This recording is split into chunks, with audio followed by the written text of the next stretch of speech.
교회가 세상을 향해 공세적으로 나가는 것은 잘하는 일입니다.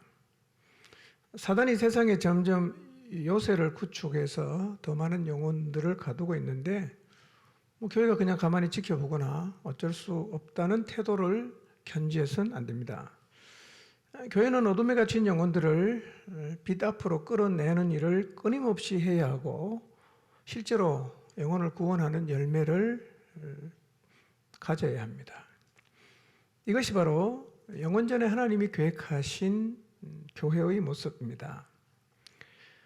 근데 우리가 공세적으로 나가면 그냥 사단이 가만히 그냥 날 잡아먹으시오 하고 있지는 않습니다. 반격하겠죠? 그 반격이 이제 엄청난 불화살입니다. 사단도 동원할 수 있는 모든 거 다 동원하겠죠? 상황을 동원하고 사람을 동원하고 옛 부정적 생각을 동원하고 상처를 동원하고 그렇게 해서 우리 마음을 막 이제 흔들려는 시도를 할 것입니다. 그러나 우리가 사단의 반격을 걱정하지 않아도 되는 이유는 이 모든 공격을 넉넉히 막아낼 수 있는 무기를 우리에게 주셨기 때문입니다. 그런데 무장을 하지 않으면 문제는 달라집니다. 무장했을 때 문제가 없지 무장을 안 하면 그때는 문제가 심각해집니다. 제가 보니까 엄청나게 불화살을 쏘는데요. 불화살을 맞아서 비틀거리는 사람도 적질 않아요. 저도 지난주에 이 공격을 받았습니다. 여러분과 아무 상관없는 어떤 일 때문에 마음이 불편해지는 상황을 연이어 경험했습니다. 하나는 참 어이가 없는 일이고 하나는 또 마음을 좀 상하게 하는 일이었습니다. 마음이 아주 불편했습니다. 어느 순간 이게 사탄의 공격이라는 사실을 제가 감지하게 됐습니다. 그리고 제 마음에서 불편한 마음을 다 밀어냈습니다.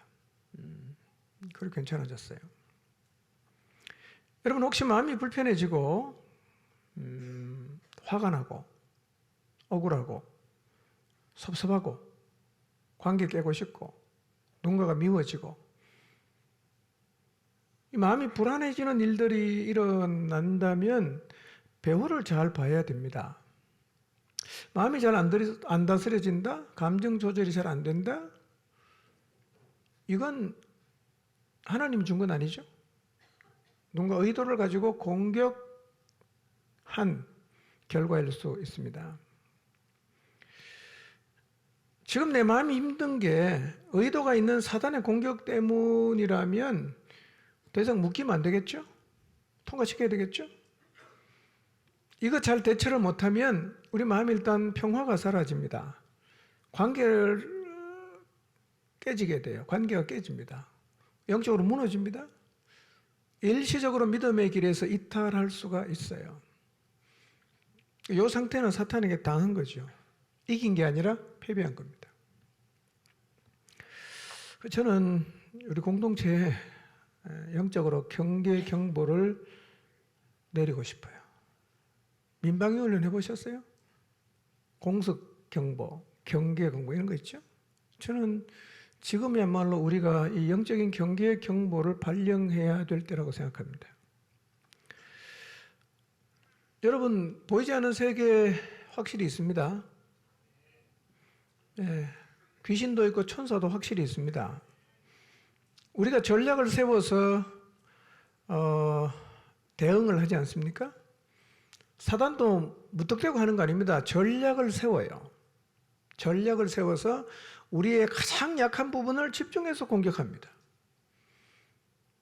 사단의 공격이 식은 죽먹기처럼 막아내기 쉽다는 생각은 틀린 생각입니다. 무장하는 사람은 절대로 못 막아냅니다. 감정을 추스를 수가 없어요. 너무 화가 나니까. 너무 섭섭하니까. 근데 이게 사탄의 공격이구나 내가 인식했어요.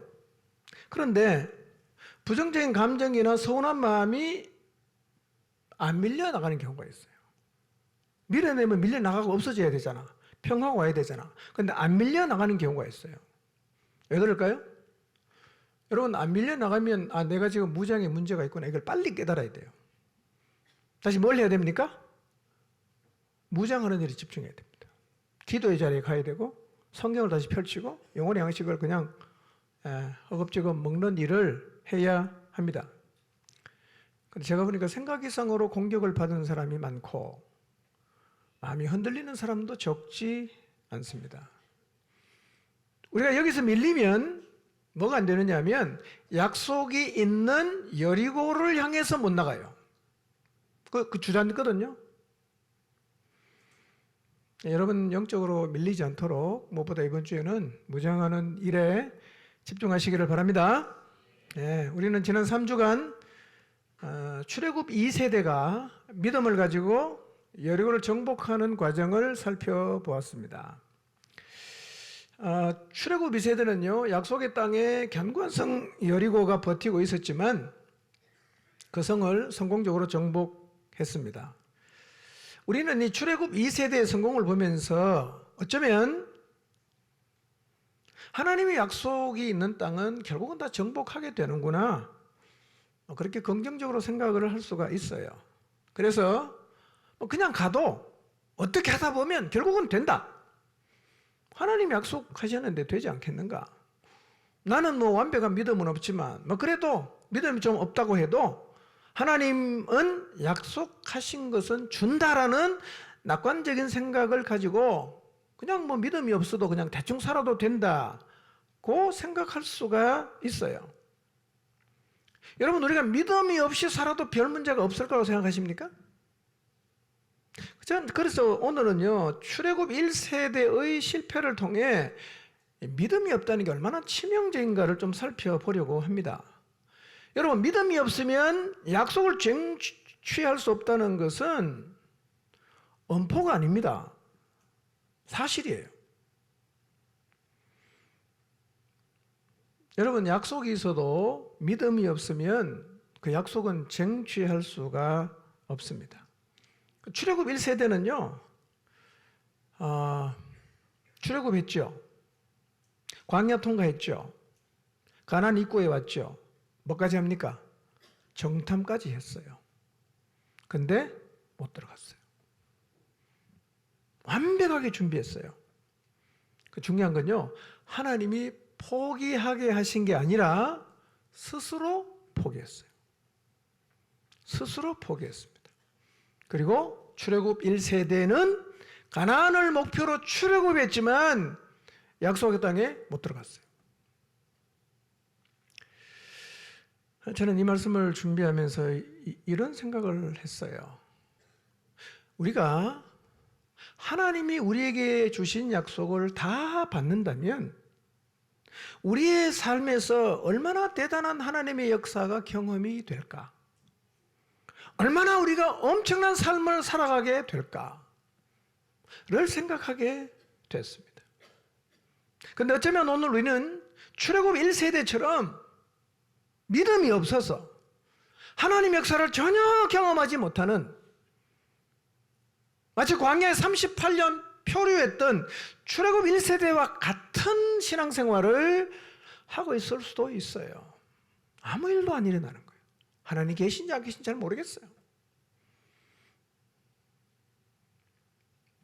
여러분, 하나님이 여러분에게 주신 약속을 한번 생각해 보세요. 하나님 내게 주신 약속이 뭔가? 그 약속은 지금 내 삶을 통해서 이루어지고 경험되고 있는가? 아니면 하나님이 내게 주신 약속이 실제 내 삶에서 이루어진 게 하나도 없이 내가 지금 살아가고 있는가? 여러분에게 주신 하나님의 모든 약속이 여러분의 삶을 통해서 계속해서 이루어지는 경험을 하게 되시길 바랍니다. 엄청나지 않겠어요? 엄청나지 않겠어요? 근데 우리가 믿음이 없으니까 아무 일도 안 일어난단 말이에요. 안타까운 일입니다. 이번 한 주간 여러분 주님 앞에 나가셔서 하나님이 여러분에게 주신 약속들을 하나씩 하나씩 기억해 보시기를 바랍니다. 그리고 그 하나님이 주신 약속이 여러분의 삶 가운데서 이루어지기를 사모하시고 믿음으로 행해 보시기를 바랍니다. 놀라운 일이 벌어질 거예요. 아무 일도 아니다는 게 정상이 아니에요. 약속의 성취가 계속해서 일어나야 된단 말이에요. 1세대와 2세대의 차이가 뭡니까? 믿음이었어요. 믿음. 여러분 1세대는 믿음이 없어서 못 들어갔어. 2세대는 믿음이 있었기 때문에 들어갔어요. 우리도 둘 중에 하나겠죠. 우리가 1세대처럼 살고 있을 수 있고요. 아니면 2세대처럼 살고 있을 수도 있어요.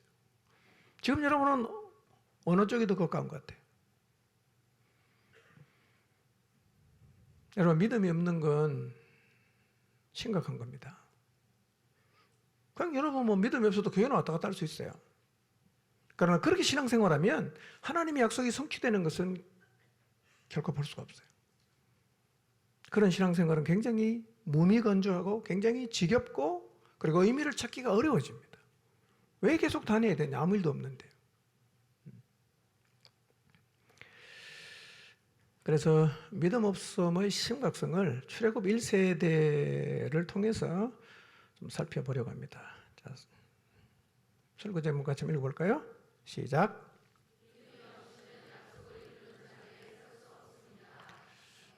예, 다시 한번 더 해볼까요? 아침을 안 드시고 오셨나 봐. 시작.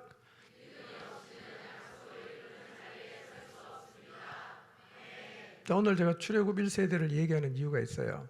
먼저는 2세대의 성공을 보면서 대충 살아도 되나 보다 라고 생각할까 봐.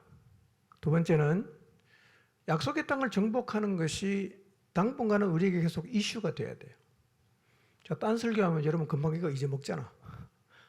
그리고 완전히 여러분의 마음속에 자리를 꽉 잡을 때까지 이 얘기를 계속 해야 될 것 같아요. 세 번째는 약속을 이루는데 믿음이 얼마나 중요한가를 다시 한번 마음에 새기기 위해서 제가 이 말씀을 여러분에게 드립니다. 자, 1절 2절 읽어봅니다. 시작. 여호와께서 모세에게 말씀하여 이르시되 사람을 보내어 내가 이스라엘 자손에게 주는 가나안 땅을 정탐하게 하되 그들의 조상의 가문 각 지파 중에서 지휘관 된 자 한 사람씩 보내라. 자, 여호와께서 모세에게 사람을 보내어서 가나안 땅을 정탐하게 하라고 이제 말씀하십니다. 그런데 이제 우리가 먼저 한번 생각해 봐야 할 게 있습니다. 이 가나안 땅을 정탐하는 일이 하나님의 아이디어입니까? 아니면 사람의 아이디어입니까? 하나님의 아이디어일까요? 사람의 아이디어일까요? 예, 침묵하시는구만요. 자, 민수기 성경을 읽어보면 하나님이 일방적으로 지시하신 것처럼 보여요. 하나님이 시켰구나 이렇게 보입니다. 사실 가나안 땅을 정탐하는 것은 하나님이 시킨 게 아니에요. 자, 신명기 1장 19절에서 22절을 한번 보겠습니다. 시작. 우리 하나님 여호와께서 우리에게 명령하신 대로 우리가 호렙산을 떠나 너희가 보았던 그 크고 두려운 광야를 지나 아모리 족속의 산지 길로 가데스 바네아에 이른 때에 내가 너희에게 이르기를 우리 하나님 여호와께서 우리에게 주신 아모리 족속의 산지에 너희가 이르렀나니 너희의 하나님 여호와께서 이 땅을 너희 앞에 두셨은즉 너희 조상의 하나님 여호와께서 너희에게 이르신 대로 올라가서 차지하라. 두려워하지 말라 주저하지 말라 한즉 너희가 다 내 앞으로 나와 말하기를 우리가 사람을 우리보다 먼저 보내어 우리를 위하여 그 땅을 정탐하고 어느 길로 올라가야 할 것과 어느 성읍으로 들어가야 할 것을 우리에게 알리게 하자 하기에 내가 그 말을 좋게 여겨 너희 중 각 지파에서 한 사람씩 12를 택하매. 이것은 모세가 모압 평지에서 출애굽 2세대가 가나안 땅에 들어가기 전에 이제 교육을 하는 거예요. 지난 날을 회상을 하면서 가데스 바네아에서 가나안 땅을 정탐을 하게 된 게 하나님의 아이디어가 아니라 백성의 요청이었음을 밝히고 있습니다. 모세는 우리 하나님 여호와께서 우리에게 주신 아모리 족속의 산지에 너희가 이르렀고 하나님 여호와께서 이 땅을 너희 앞에 두셨으니 너희 조상의 하나님 여호와께서 너희에게 이르신 대로 올라가서 차지하라. 두려워하지 말고 주저하지 말라고 얘기했어요. 그럼 가야 되잖아. 근데 백성이 나와서 뭐라고 말합니까? 그래도 한번 그 땅이 어떤지 한번 돌아보고 가는 게 맞지 않겠습니까? 라고 그 땅을 정탐할 것을 요청을 했어요. 불가능한 출애굽을 했지 않아요? 살아남을 수 없는 광야를 통과했잖아요. 3개월 만에 시내산에서 하나님과 언약을 맺었잖아요. 그리고 가나안의 약속을 계속해서 반복해서 들었지만 그들은 하나님 약속을 신뢰하지 못합니다. 이렇게 말합니다. 눈으로 보고 가야 되지 않겠습니까? 아무것도 모르고 어떻게 들어갑니까? 그렇게 정탐을 보내자고 요청을 했어요. 여러분, 하나님의 약속이 있는데도 자꾸 그걸 확인하자고 하는 것은 태양빛 앞에 나가면서 등불을 준비하자고 말하는 것하고 똑같단 말이에요. 여러분, 태양빛 앞에 나가는데 등불이 왜 필요합니까? 그냥 가면 되지. 여러분, 하나님이 여러분에게 주신 약속이 있다면 그게 가능한지를 자꾸 확인하려고 하지 마십시오. 하나님의 약속이 있으면 확인 안 해도 괜찮아요. 믿고 가면 되는 거예요. 근데 이 사람들 확인하려고 하잖아. 2절을 보시면 이렇게 말하지 않습니까? 내가 이스라엘 자손에게 주는 가나안 땅을 정탐하게 하되, 그렇게 말을 해요. 표준 세번역은 이렇게 번역했어요. 내가 너에게 준 땅, 이렇게 번역합니다. 준 땅. 준 땅입니다. 들어가면 돼요. 차지하면 돼요. 그렇지만 하나님은 굳이 정탐꾼을 보내자고 하는 이스라엘 백성의 요청을 들어줍니다. 그럼 보내라. 사실은 여기서부터 그 백성의 믿음 없음이 조금씩 드러나고 있는 거예요. 다 못 믿는 거죠. 자, 민수기 13장 3절에서 16절인데요. 읽지 않겠습니다. 시간도 없고 별로 중요하지 않는 사람들 이름이 쭉 나오기 때문에. 아무튼 12명을 모세가 선택해서 가나안 땅에 정탐을 보냈는데요. 이 12명은 지파의 수령들입니다. 그리고 백성들에게 가나안 땅을 정탐하고 와서 가보니까 그 땅은 하나님이 정말 우리에게 주신 좋은 땅입니다. 들어갑시다! 라고 백성을 이끌 중책을 부여받았어요. 그러나 그들은 가나안 땅을 정탐하고 와서 완전히 엉뚱한 얘기를 합니다. 그리고 12명 중에 여호수아와 갈렙을 제외하고 이 사람 이름은 다시 등장하질 않아요. 그러니까 여러분, 여기서 지파의 수령이라고 표현했지 않습니까? 지파 중에 한 명이에요. 대장이에요. 지도자란 말이에요. 여러분, 한 지파에 많은 데는 7만 명이 넘어요. 7만 명, 5만 명, 4만 명, 3만 명 다 넘습니다. 그 중에 한 명이에요. 보통 사람 아니죠? 대단한 사람이에요. 한 지파를 대표하는 수령들이었지만 안타까운 것은 이들은 믿음이 없었어요. 믿음이 없었어요. 지도자가 하나님을 불신하니까 지파 전체가 하나님을 불신하는 자리에 서고 말았습니다. 여러분, 그래서 지도자의 불신앙은 신앙 공동체의 치명적 약점이 됩니다. 지도자의 불신앙이 보통 문제가 아니에요. 공동체 안에 지도자의 자리에 계신 분은 자신이 지금 하나님을 믿는 믿음으로 공동체를 이끌고 있는지를 돌아보시기를 바랍니다. 지도자가 믿음이 없으면 그 공동체는 믿음의 길을 걸을 수가 없어요. 지도자가 불신앙의 태도를 갖고 있으면 결국 공동체는 그리 가게 돼 있어요. 그래서 지도자가 믿음을 갖는 것은 너무 중요합니다. 여러분, 정탐꾼을 왜 12명을 선택했을까요? 5명만 가면 안 됩니까? 굳이 각 지파마다 한 명씩 뽑아서, 여러분, 정탐이 간첩이고 스파인데 그 12명 몰려다니면 그거 발각되기도 쉽잖아요. 조금만 보내면 되지 않아요? 왜 이렇게 많이 보냅니까? 이런 의미가 있어요.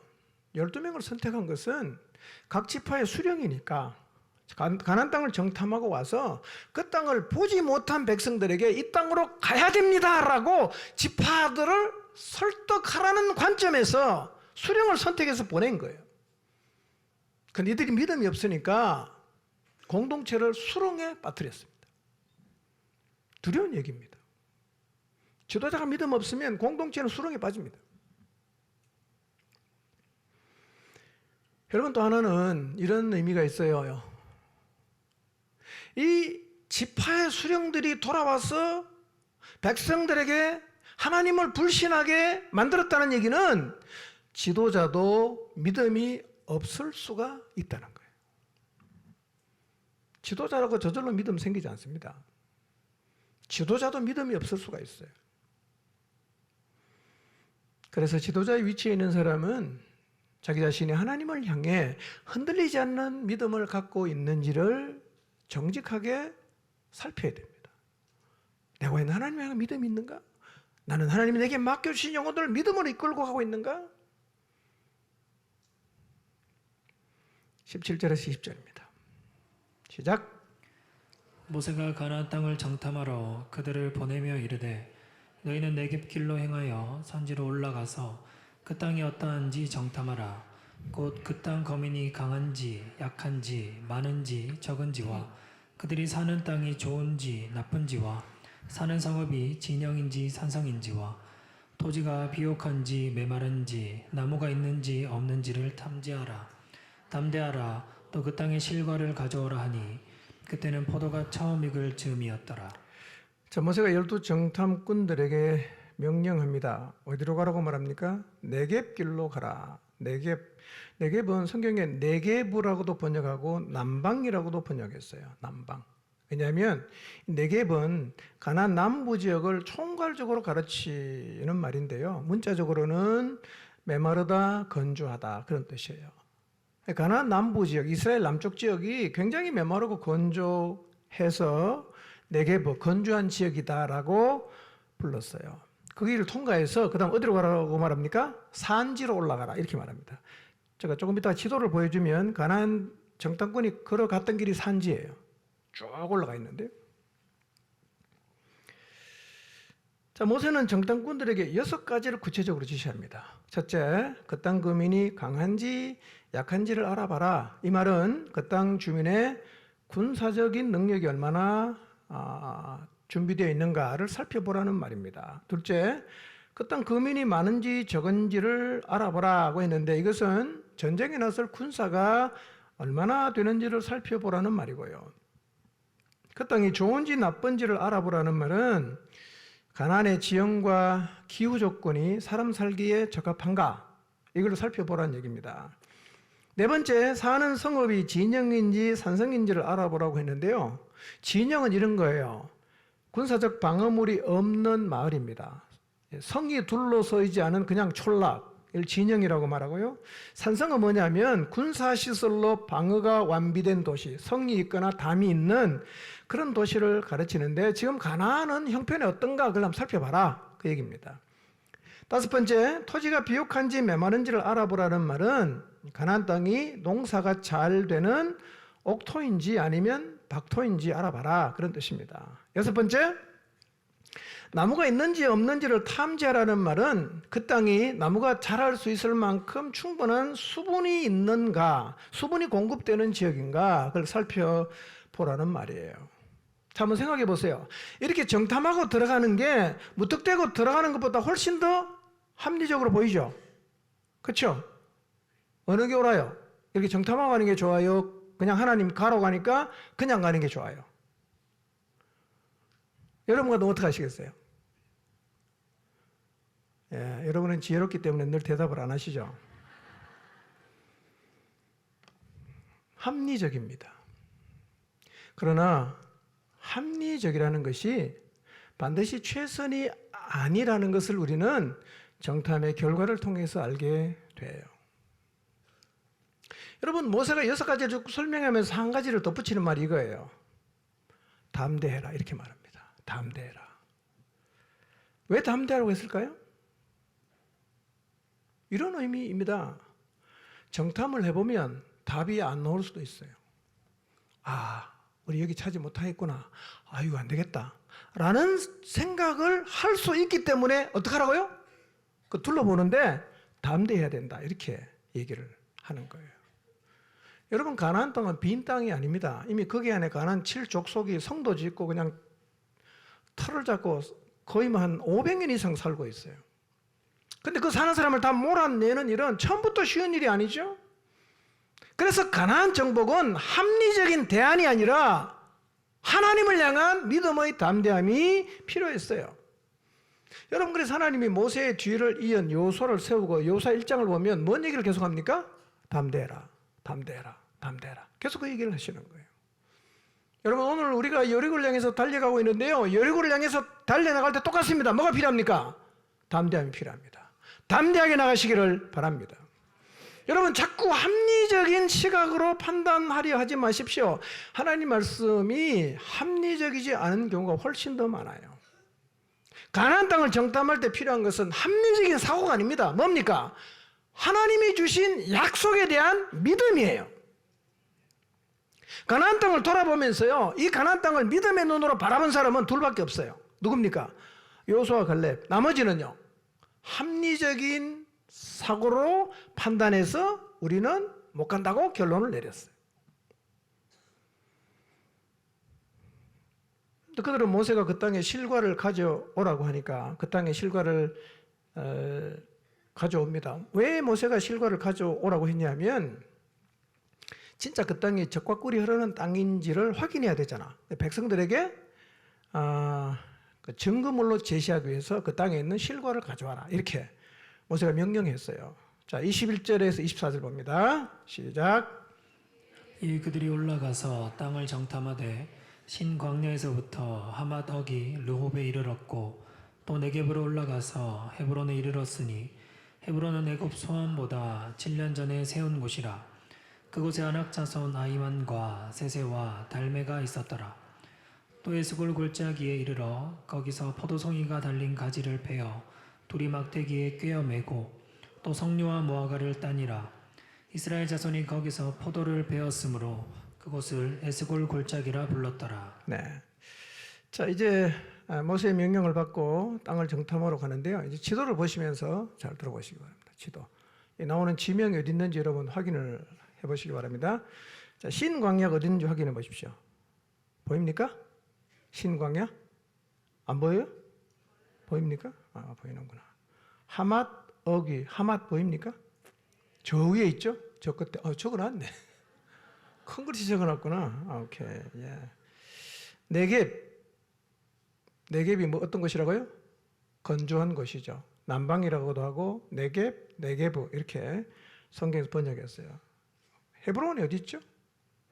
헤브론. 에스골 골짜기는 어디 있어요? 헤브론 바로 옆에 있어요. 바로 옆에.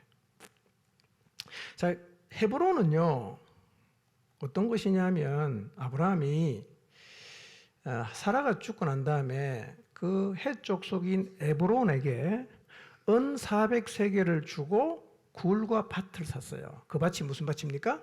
그게 막벨라 굴이에요. 거기에 사라가 묻히고 아브라함이 묻히고 레아가 묻히고 야곱이 묻히고 이삭이 묻히고 다 묻혔단 말이에요. 자, 하나님이 아브라함을 갈대아 우르에서 불러서 가나안에 오게 하시고 주신 약속이 뭐냐면 네 후손에게 이 땅을 주겠다 그랬죠. 그렇죠? 그런데 아브라함이 죽을 때까지 그 가나안 땅에 와서 자기가 소유한 땅은 막벨라 굴밖에 없어요. 밭 일부하고 막벨라 굴밖에 없어요.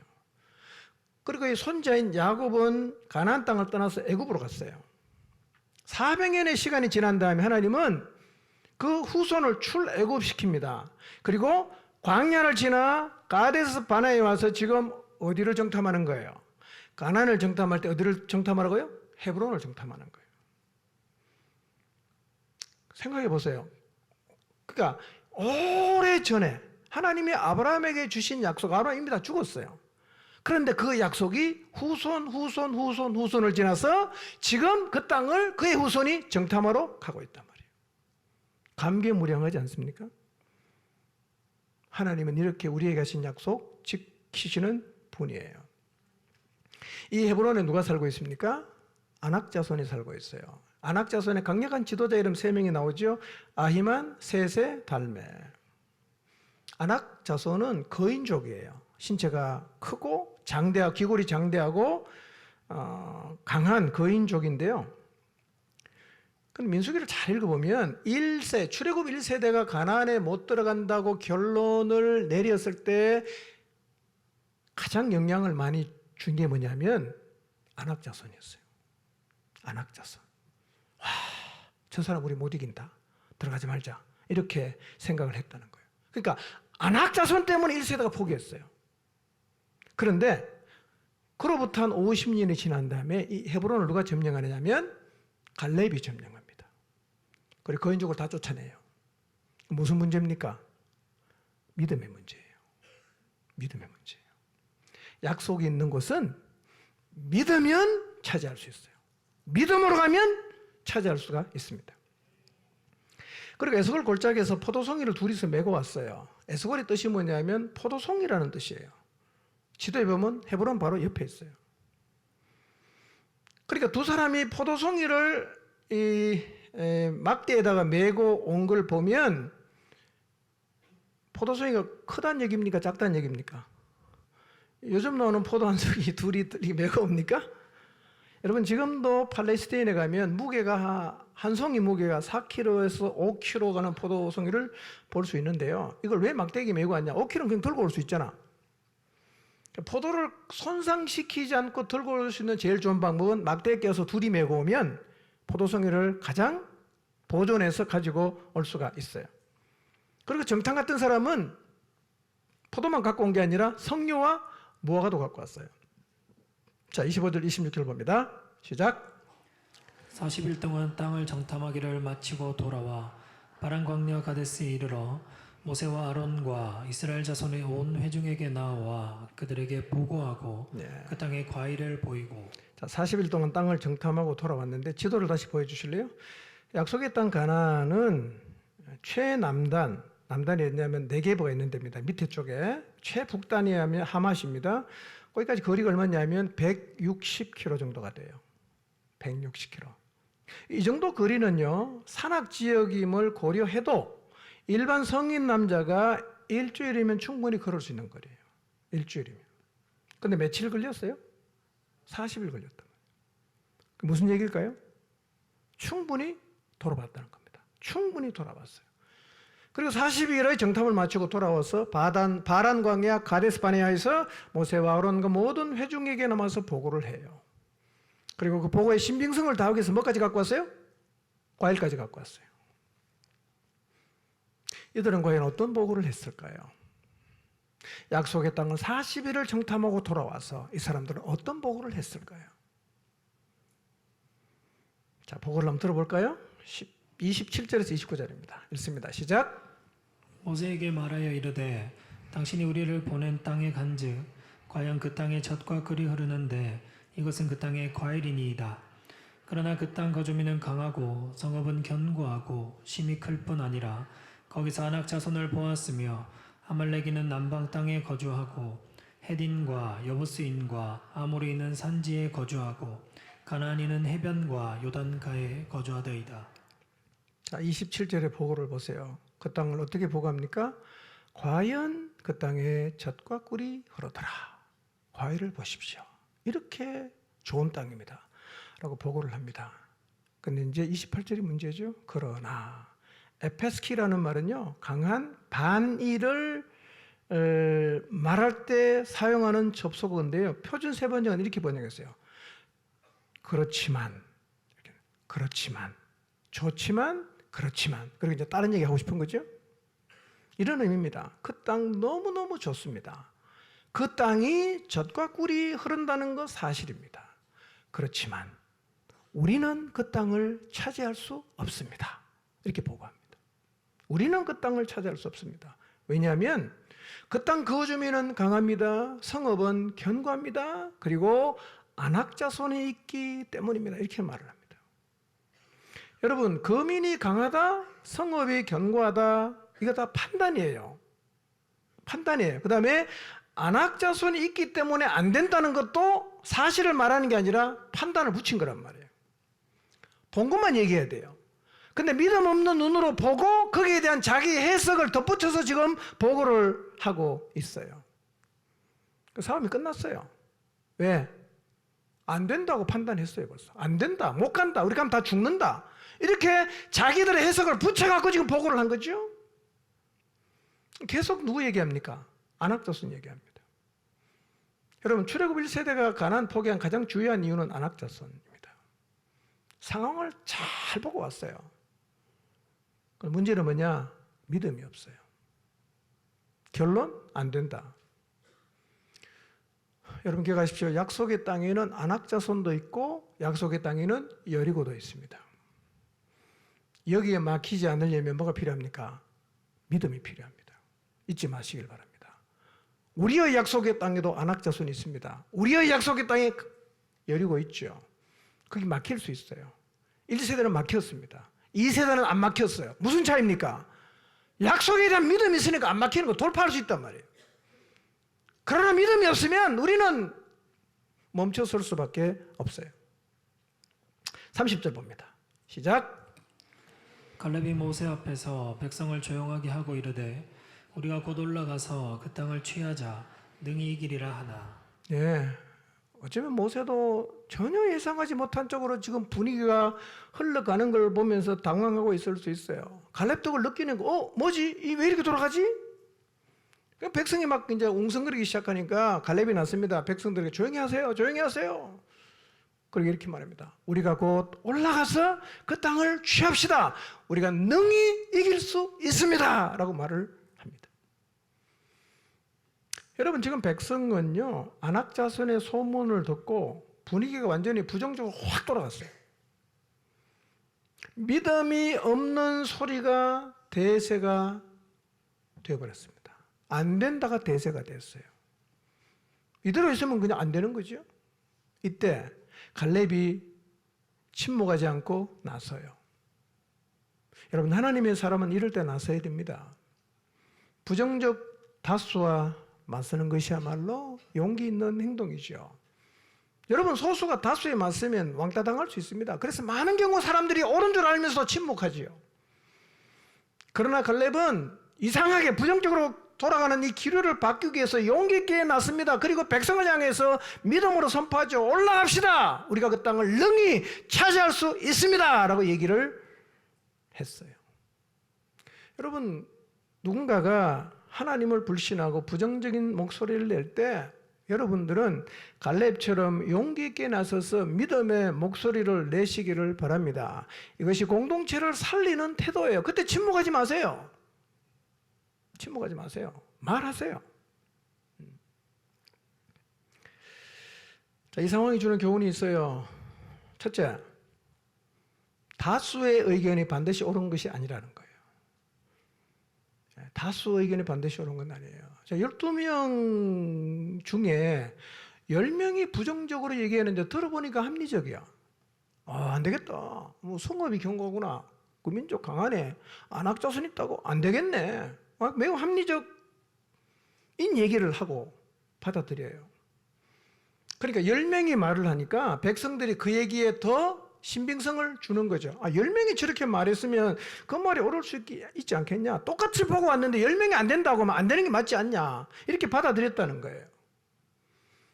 여러분 다수의 의견이 반드시 옳은 게 아니에요. 믿음의 사람이 소수인 경우가 성경에는 훨씬 더 많습니다. 그러므로 우리는 다수를 따르는 게 아니라 뭘 따라가야 됩니까? 하나님의 말씀을 따라가야 돼요. 믿음으로 가야 된단 말이에요. 교회는 모든 것을 다수결로 가는 데가 아니에요. 하나님 말씀하시면 뭐 혼자라도 가야죠. 12명 중에 10명에 가면 안 된다고 말했다는 사실을 기억하시길 바랍니다. 그 따라가면 되겠어요? 안 되죠. 두 번째, 무엇을 보느냐 보다 중요한 것은 어떤 눈으로 보느냐는 거예요. 어떤 눈으로 보냐. 여러분 여호수아와 갈렙은 안악자손 안 봤습니까? 여호수아와 갈렙은 그 땅에 들어가서 큰 성을 안 봤습니까? 다 봤잖아. 근데 왜 다르게 보고 갑니까? 보는 눈이 달랐단 말이에요. 어떤 눈으로 보냐? 이게 중요한 거죠. 오늘 우리가 여리고를 향해서 여리고를 정복하기 위해서 나가고 있는데 여러분 앞에 주어진 상황을 지금 여러분은 어떤 눈으로 보고 계십니까? 보는 눈에 따라 해석이 달라지는 거. 완전히 반대 해석이 나옵니다. 어떤 눈으로 보냐 이거예요. 여러분 그러나 열 정탐꾼의 합리적으로 보이는 믿음 없는 말이요 순식간에 회중에게 전염됐어요. 온 회중은 믿음을 다 잃게 돼요. 여러분 말 조심해야 됩니다. 함부로 말하지 말라고 하면 이렇게 말하는 사람이 있어요. 말도 못하냐고. 되게 맞는 말 같죠. 말도 못하냐고. 여러분, 하고 싶은 말이라고 다 하고 살지 마십시오. 하고 싶은 말 다 하면 그게 반드시 좋은 결과를 가져오지 않아요. 여러분, 말은 영적이고요. 말에는 권세 있기 때문에 하고 싶은 말도 절제해야 되고 하고 싶은 말이 있어도 가려서 해야 됩니다. 모든 말을 다 할 수 있죠. 내가 마음먹으면. 그러나 그 말이 다 덕이 되는 건 아니에요. 특히 믿음 없는 말, 부정적인 말을 뱉지 마십시오. 왜냐하면 믿음이 없는 말, 부정적인 말은 공동체를 파괴시킵니다. 여러분, 주님이 주님의 몸인 교회를 파괴하는 걸 좋아하시겠어요? 특히 지도자의 말은 중요합니다. 지도자는 믿음으로 말해야 합니다. 믿음으로 말해야 합니다. 자, 31절에서 33절 한번 볼까요? 시작. 그와 함께 올라갔던 사람들은 이르되 우리는 능히 올라가서 그 백성을 치지 못하리라. 그들은 우리보다 강하니라 하고 이스라엘 자손 앞에서 그 정탐한 땅을 악평하여 이르되 우리가 두루다니며 정탐한 땅은 그 거주민을 삼키는 땅이요 거기서 본 모든 백성은 신장이 장대한 자들이며 거기서 네피림 후손인 아낙 자손의 거인들을 보았나니 우리는 스스로 보기에도 메뚜기 같으니 그들이 보기에도 그와 같았을 것이니라. 올라갈 수 없다. 갈렙이 아니다. 우리가 올라가면 차지할 수 있다. 라고 얘기합니다. 그러니까 10명이 다시 반박해요. 그게 이제 31절부터입니다. 또 반박합니다. 그리고 패배적인 선포를 해요. 이렇게 말합니다. 31절. 우리는 능히 올라가서 그 백성을 치지 못하리라. 패배를 선포하는 거예요. 우리는 못한다. 우리는 못 이긴다. 여러분, 이 패배적 선포는 마귀의 선포입니다. 사탄의 소리죠. 나는 안 돼. 하나님 약속이 있지만 이건 안 돼. 우리는 못할 거야. 슬픈 이야기입니다. 그리고 이 이야기가 하나님 백성의 지도자의 입에서 나온 얘기예요. 어쩌면 오늘 우리도 여리고 앞에서 이렇게 말하고 있을 수 있어요. 못해. 안 돼. 절대 안 될 거야. 이게 패배적 선포지요. 그 말을 뱉으면 안 됩니다. 말한 대로 되니까요. 뭐라고 말해야 됩니까? 하나님이 약속하셨으니까 될 거야. 하나님이 하신다. 이렇게 말을 해야 되는데요.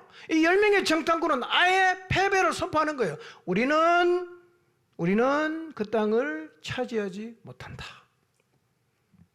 말대로 됐잖아. 말대로 되게 했어요, 하나님. 여러분 요즘 어떤 말을 내뱉고 계십니까?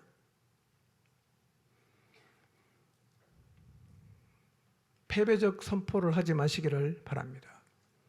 여러분, 열 정탐꾼이 왜 이렇게 됐을까요? 언제부터 믿음을 잃어버렸을까요? 저 생각을 해봤거든요. 처음부터 믿음이 없었던 것 같아요. 처음부터 믿음이 없었어. 가나안을 보면서 가나안을 차지할 수 없다는 믿음이 점점 커졌어요. 그래서 돌아올 때쯤이면 우리는 절대로 못 간다는 확신을 갖게 되었습니다.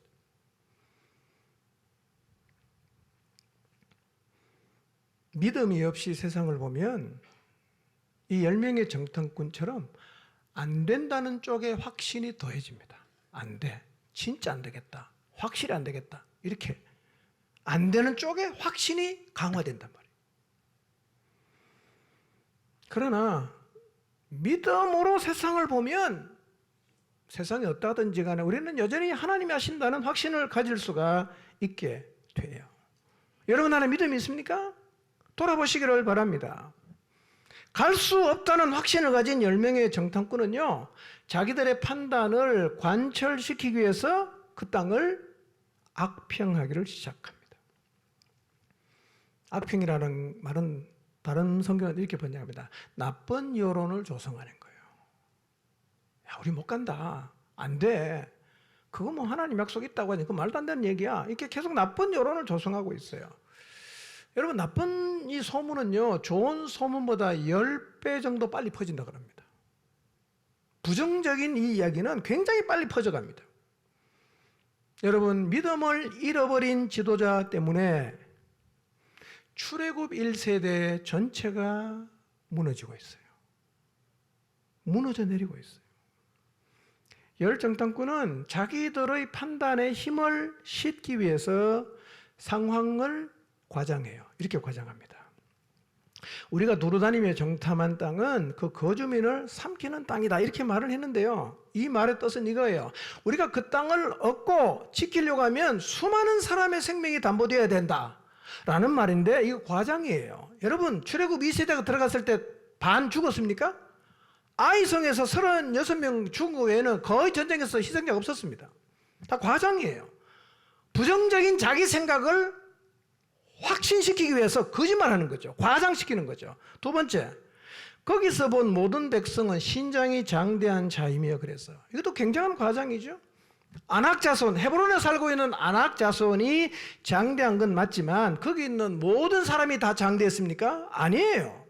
안악자손은 소수입니다. 대개는 평범한 사람이었고요. 적은 사람도 많았습니다. 마귀는요, 작은 문제를 큰 문제로 만드는 데 선수입니다. 요거만한 거 가지고요 확 부풀리는 거예요. 사단이 하는 짓입니다. 세 번째, 거기서 네피림 후손인 안악자손의 거인을 봤다 이렇게 말을 해요. 이것도 과장이에요. 여러분 네피림을 들어보셨어요? 네피림 지금 처음 듣는 겁니까? 네피림 세 번째 들었죠? 네피림 네 번째 들었죠? 여러분 네피림은 창세기 6장에 나와요. 노아 시대 때 명성을 떨쳤던 강포한 거인족, 정복과 수탈을 일삼던 매우 난폭한 무리를 가리키는데요. 지금 이 10명의 정탐꾼이 뭐라고 말했냐면 안악자손이 네피림의 후손이다 이렇게 말을 했어요. 전혀 근거 없는 얘기입니다. 전혀 근거 없어요. 그러니까 열 정탐꾼은요 자기들의 해석을 관철시키기 위해서 과장합니다. 악평합니다. 그리고 결국은 백성을 주장쳐요. 가나안 땅에 못 들어가게 합니다. 이 죄에 대해 책임이 없겠어요? 여러분 자기들이 믿음이 없어서 망하는 거는 어쩔 수 없어요. 그런데 믿음이 없는 이 지파의 수령인 정탐꾼들은 가나안 땅에 한 번도 안 가본 사람에게 그 땅을 악평해서 자기 가족도 망하고 자기 지파도 망하고 민족까지 망하는 길로 이끌었어요. 여러분 백성을 불신의 길로 이끄는 게 작은 일이겠어요? 다음 주에 말씀 보면 하나님이 이 불신하는 지도자를 재앙으로 다 죽게 했습니다. 다 죽었어요.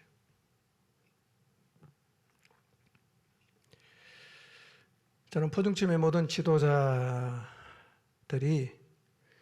맡겨주신 영혼들을 믿음으로 이끄는 믿음 있는 지도자가 되시기를 바랍니다. 여러분 13장을 집에 가서 한번 잘 읽어보세요. 잘 읽어보세요. 이 10명의 정탐꾼이 하는 얘기에는 하나님 이야기는 한 번도 안 나옵니다. 하나님이 우리에게 약속하셨다 이런 말 한 번도 안 합니다. 뭐만 얘기하냐? 가나안의 현실만 계속 얘기하는 거예요. 뭘 잃어버린 거예요? 하나님 잃어버렸어요. 여러분 오늘 우리도요 하나님을 잃고 믿음을 잃어버리면 절망과 비탄만 남습니다. 하나님 없는 희망 없어요. 그리고 이 10명의 정탐꾼은 급기야 자기를 뭐라고 얘기합니까? 메뚜기라 그럽니다. 메뚜기. 그리고 이렇게 말합니다. 그들의 눈에도 우리가 그렇게 보였을 것이다. 자, 여러분 세상에 메뚜기만한 사람 있습니까? 메뚜기 알죠? 새끼손가락이 요만한데 세상에 메뚜기 많은 사람 있습니까? 믿음을 잃고 나니까 자기를 이렇게 작게 보는 거예요. 자기 비합니다. 굉장한 열등의식이에요. 여러분 세상에 메뚜기 많은 사람 없습니다. 우리 메뚜기 아니에요. 이스라엘은 하나님과 언약을 맺은 백성이에요. 그들은 메뚜기가 아니에요. 그리고 가나안 사람들이 이스라엘 백성을 메뚜기로 보는 것도 확인한 적이 없어요. 그냥 자기 생각이에요. 여러분 믿음을 잃어버리고 부정적 시각을 가지는 게 얼마나 위험한가, 얼마나 공동체에 악영향을 주는가 하는 것을 우리는 이 10명의 정탐꾼을 통해서 배워야 합니다. 결국은요 믿음이 없었던 이 출애굽 1세대는 가나안 정복의 출발선에서 깨끗하게 포기합니다. 못 간다. 돌아가자. 14장에 보면 애굽으로 다시 돌아가려고 합니다. 오늘 설교 제목처럼요. 믿음이 없이는 하나님의 약속을 이루는 자리에 설 수 없다는 것이 확실합니다. 믿음이 없이는 설 수가 없어요. 여러분, 정탐을 12명이 40일 갔다 와서 보고를 하는데 두 개 결론 나왔죠? 두 개 결론. 하나는 뭐죠? 우리가 이깁니다. 갑시다. 또 하나는 뭐죠? 가면 안 됩니다. 가면 우리 모두 다 죽습니다. 두 개 딱 나왔어요. 어느 게 이겨야 됩니까? 믿음의 소리가 이겨야 되잖아. 그렇죠? 여러분, 교회 안에서 믿음의 소리와 불신의 소리가 나왔을 때 어느 소리가 이겨야 됩니까? 믿음의 소리가 이겨야지요. 그러나 안타깝게도 출애굽 1세대는 불신의 소리가 이겼어요. 그리고 그 세대는 거기서 멈췄습니다. 오늘 우리의 삶을 돌아봅시다. 나는 이 두 소리 가운데 어떤 결론을 받아들이고 살아가고 있는가? 안 된다는 쪽에 부정적 결론을 가슴에 담고 사는가? 아니면 하나님이 하신다는 믿음의 소리를 가슴에 담고 살아가는가? 어쩌면 우리도 출애굽 1세대처럼 안 된다, 못한다, 갈 수 없다 이런 얘기를 계속해서 되뇌이면서 패배적 선포를 날마다 하면서 살아가고 있을 수도 있어요.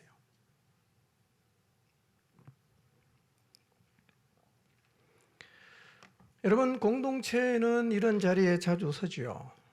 두 소리가 다 나올 수 있어요. 한 소리만 나서면 좋겠지만 됩니다? 안 됩니다. 두 소리. 기억하십시오. 이때의 결정이 공동체의 미래를 결정합니다. 이때의 선택이 공동체의 내일을 결정합니다. 안타까운 일은요, 이스라엘 공동체는 믿음의 소리가 묻혔습니다. 믿음의 소리가 불신의 소리에 묻혔어요. 그리고 공동체는 표류하게 되었습니다. 그런데 이런 일은 오늘 우리에게서도 일어날 수가 있습니다. 안 됩니다. 못합니다. 못 갑니다. 절대 안 될 겁니다. 믿음도 중요하지만 현실을 직시해야 합니다. 이런 불신의 소리가 커지고 불신의 소리가 믿음의 소리를 삼키면 공동체는 하나님이 약속한 자리로 더 이상 나갈 수 없게 됩니다. 지금 내 안에 어떤 소리가 더 크게 들릴까요? 지금 우리 목장에는 어떤 소리가 더 크게 들릴까요? 지금 우리 공동체에는 어떤 소리가 더 크게 들릴까요? 믿음의 소리가 묻히지 않아야 합니다. 믿음의 소리가 묻히지 않아야 합니다. 이것이 출애굽 1세대의 실패가 우리에게 주는 교훈이요 도전입니다. 이 말씀 앞에서 우리를 한번 돌아봅시다.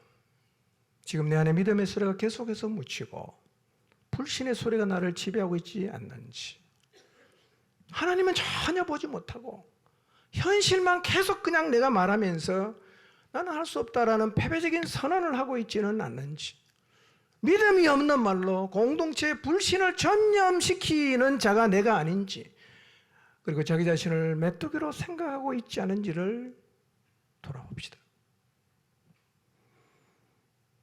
믿음이 없는 게 얼마나 위험한가. 믿음이 없이는 할 수 있는 게 없어요.